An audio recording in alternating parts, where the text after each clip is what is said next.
મહાશિવરાત્રીનો મેળો 2026 જ્યારે આ વખતે ભવ્યથી ભવ્ય ઉજવવાનું સરકારે નક્કી કર્યું હતું, ત્યારે આપણે જોઈએ કે જે ગાંધીનગર જે મિટિંગ હતી ત્યારે એમાં બધી જે વસ્તુઓ નક્કી થઈ હતી, કે જે સુવિધાઓ આપવાની નક્કી થઈ હતી, જે યાત્રિકો છે, સાધુ સંતો છે, ઉતારા મંડળ, અન્નક્ષેત્ર છે, એમને જે સુવિધા આપવાના જે ઠરાવ થયા હતા, જે દરખાસ્તો થઈ હતી અને એ બાબતે ખર્ચ કરવાનું જે નક્કી થયું હતું, ત્યારે વાસ્તવિક રીતે આપણે જોઈએ કે એ પ્રમાણેની કોઈ પણ વસ્તુ ત્યાં થઈ નથી. અને વાસ્તવિકતા જ્યારે આપણે જોઈએ કે મેળા દરમિયાન જ ઉતારા અન્નક્ષેત્ર વાળાઓને કેટલી તકલીફ પડી હતી, પબ્લિકને પણ કેટલી તકલીફ પડી હતી સુવિધાઓ બાબતે. ત્યારે આપણે જોઈએ કે જ્યારે આરટીઆઈ અમારા દ્વારા કરવામાં આવી હતી, એક એવો હેતુ હતો કે મેળામાં જે પૈસા સરકાર વાપરે છે એ ભ્રષ્ટાચાર ન થાય, પરંતુ ક્યાંક ને ક્યાંક કલેક્ટરશ્રીએ અમને માહિતી છુપાવી હતી, કારણ કે જો અગાઉ અમારી પાસે આવી જાય તો શું સુવિધાઓ આપવાની છે તે ઘટસ્ફોટ થઈ જાય, અને જેટલા રૂપિયા વાપરે છે, જે કરોડો રૂપિયા આપણે જોઈએ કે પેલા લાખો રૂપિયા માત્ર વપરાતા ને મેળો પતી જતો, અત્યારે કરોડો રૂપિયા જ્યારે વપરાય છે ત્યારે સામાન્ય સુવિધાઓ યાત્રિકોને અને ઉતારા અન્નક્ષેત્ર અને સાધુ સંતોના આશ્રમોમાં જે લાઇટિંગ મંડપ થી માંડીને ઉતારા જે અન્નક્ષેત્ર વાળા હતા એમને જે સુવિધાઓ આપવાની હતી તે કોઈ પણ નથી આપી. જ્યારે આપણે જોઈએ કે રાજ્ય સરકારનો જે મિટિંગનો પરિપત્ર હતો એમને જનરલ બોર્ડમાં અમને આપવામાં આવ્યો હતો, અને ખર્ચાઓ જે મહાનગરપાલિકા તરફથી ખાલી માત્ર જે થયા છે એ જ આપવામાં આવ્યા છે, એ જનરલ બોર્ડના પ્રશ્નમાં. આરટીઆઈમાં તો કલેક્ટર અને પ્રાંત અધિકારી હાથ ઊંચા કરી દીધા કે અમે કોઈ ખર્ચની વિગતો અમારી પાસે નથી, અમે આ નથી કરતા, અલગ અલગ વિભાગો કરે એવું કરીને ઉલારીઓ કરી દીધો, કારણ કે આમાં મોટો બધો ભ્રષ્ટાચાર છે, કરોડો રૂપિયાનો વહીવટ છે.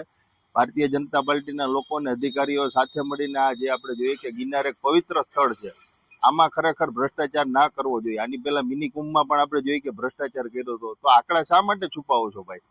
તમે એકબીજા ફેકમ ફેકી કરો, તમારે માત્ર અમે ખાલી ખર્ચાના પરિપત્રો માંગ્યા હતા, ટેન્ડરની કોપી માંગી હતી, તમારે શું કરવાનું છે એ પણ તમે નથી આપી. એનો મતલબ એ છે મોટા પાયે ભ્રષ્ટાચાર થયો છે. આપણે જોઈએ કે મહાનગરપાલિકાના જ્યારે ખાલી ખર્ચ અમારી પાસે આવ્યા ત્યારે એમાં આંકડા આપણે જોઈએ તો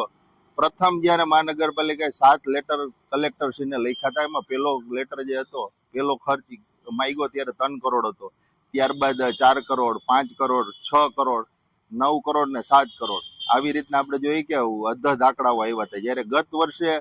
ગત વખતે જ્યારે મિની કુંભ થયો હતો ત્યારે માત્ર 2 કરોડની અંદર મહાનગરપાલિકાનો સ્ટ્રીટ લાઇટ, પાણી સુવિધા, સફાઈથી માંડીને પૂર્ણ થઈ જતું, અને સામાન્ય મેળો હોય તો 1 કરોડ રૂપિયાની અંદર તમામ વસ્તુ, મંડપ હોય, લાઇટ હોય, સાઉન્ડ હોય, પાણીની વ્યવસ્થા હોય, તમામ વસ્તુ થઈ જાય છે.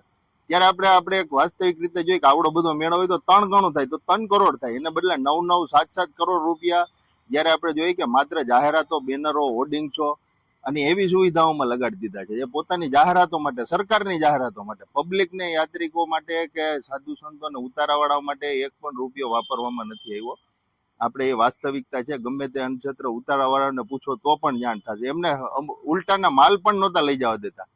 કરિયાણાનું ઉપરથી સરકારે એના જીઆર જે પરિપત્ર છે એમાં કરિયાણું આપવાની પણ વાત કરી હતી, ત્યારે જ ભારતીય જનતા પાર્ટીના લોકો આપણે જોઈએ કે એ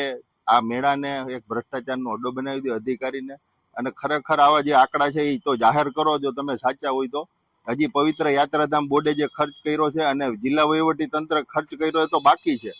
તો એ તમામ આંકડાઓ જાહેર કરો અને આનું સ્પેશિયલ ઓડિટ થાય, અને આ જે પૈસાઓ છે એ જનતાના છે અને ગિરનારી મહારાજના ક્ષેત્રમાં મેળામાં મહાશિવરાત્રીમાં વપરાણા છે. આનો કોઈ પણ દુરુપયોગ ખરેખર ન થવો જોઈએ ને આવા ક્ષેત્રમાં ભ્રષ્ટાચાર ન થવો જોઈએ.